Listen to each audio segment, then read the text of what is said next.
नमस्कार मंडळी. तर आज मी बनवली आहे साबुदाण्याची टिक्की. साबुदाणा वड्यापेक्षा एकदा ही साबुदाण्याची टिक्की तुम्ही नक्की ट्राय करून बघा. तर चला रेसिपी बघूया. इथे मी 3 उकडलेले बटाटे घेतलेत, जिरं, शेंगदाणे भाजलेले, हिरवी मिरची, तुमच्या चवीनुसार कमी जास्त करू शकता.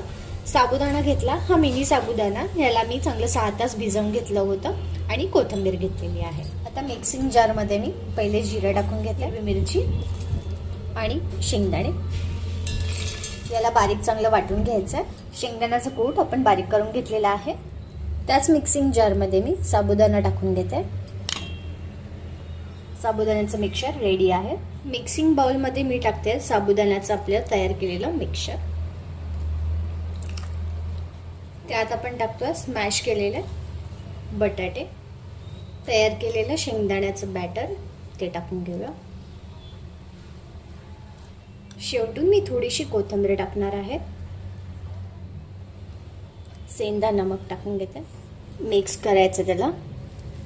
बॅटर व्यवस्थित मिक्स झालं, गोळा तयार होतो. ह्याचा अर्थ पीठ आपलं व्यवस्थित मळलं गेलेलं आहे. आता हे जे तयार केलेलं बॅटर आहे, ह्याच्या आपण टिक्क्या बनवून घेणार आहोत. हाताला थोडंसं तूप लावून घ्यायचं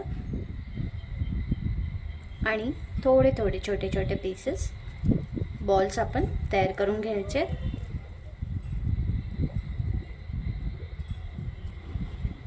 आणि हे अशा प्रकारे मी सगळ्या टिक्की बनवून घेणार आहे.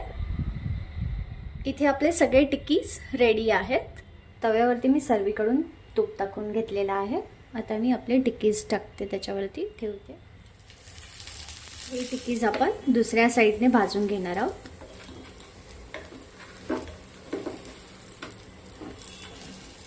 इथे आपले टिक्कीज दोन्ही साईडने फ्राय करून झालेले आहेत. आता आपण याला काढून घेणार आहोत.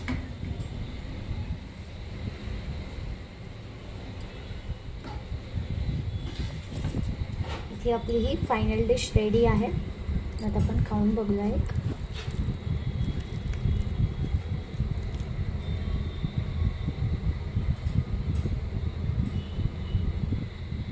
तुम्हाला जर ही रेसिपी आवडली असेल तर प्लीज माझ्या चॅनेलला लाईक, शेअर आणि सबस्क्राईब करायला विसरू नका.